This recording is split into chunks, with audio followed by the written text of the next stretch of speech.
তো বন্ধুরা অনেকদিন পরে আবার একটা ভিডিও নিয়ে চলে আসলাম। আর আজকের ভিডিওটা একটু অন্যরকম হতে চলেছে। আমাদের তিনজনের হাতে তিন রকম খাবার আছে, তোমরা তো দেখতেই পাচ্ছ। আর এই তিনটে খাবারের নাম তিনটে ছোট কাগজের মধ্যে লিখে মুড়ে রেখেছি। আর এই তিনটে ছোট ছোট কাগজকে আমি নিচের মধ্যে ছড়িয়ে দেবো, যে যেটা পাবে তাকে কিন্তু সেটাই খেতে হবে। তারপর আমি বেশি না কথা বলে তিনটে কাগজকে নিচের মধ্যে ছড়িয়ে দিই। তারপর আমার ভাই একটু চিন্তা ভাবনা করে একটা কাগজ নিচ থেকে তুলে নেয়। তারপর আমরা দুজনে একটা একটা করে কাগজ তুলে যে যার কাগজটা খোলা স্টার্ট করে দিই। আর আমার রিয়াকশন দেখে তোমরা তো বুঝতেই পেরে গেছো আমি ভালো কিছু পেয়েছি। আর সবার প্রথমে দেখবো মায়ন কি পেয়েছে। তোমরা তো দেখতেই পাচ্ছ বন্ধুরা, মায়ন কিন্তু ডিম পেয়ে গেছে। আর তারপর আমি মায়নের হাতে তুলে দিয়ে একটা কাঁচা ডিম। আর মায়ন কিন্তু এই ডিমটা খাবে বলে ডিমটাকে কিন্তু ভাঙাও স্টার্ট করে দিয়েছে। আর মায়ন যতক্ষণ ডিমটাকে ভাঙছে তোমরা ততক্ষণ ভিডিওটা একটা লাইক করে চ্যানেলটা সাবস্ক্রাইব করে দাও। আর এই যে বন্ধুরা তোমরা তো দেখতেই পাচ্ছ মায়ন কিন্তু কাঁচা ডিমটাকে খেয়ে ফেললো। তারপর তোর অবস্থা তোমরা দেখতেই পাচ্ছ।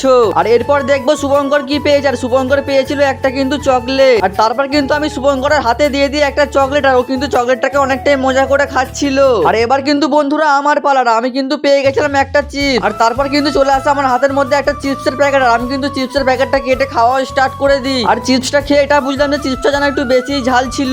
আর আমার ভিডিওটা যারা শেষ পর্যন্ত দেখলে তাদেরকে অসংখ্য ধন্যবাদ। দেখা হচ্ছে পরের ভিডিওতে।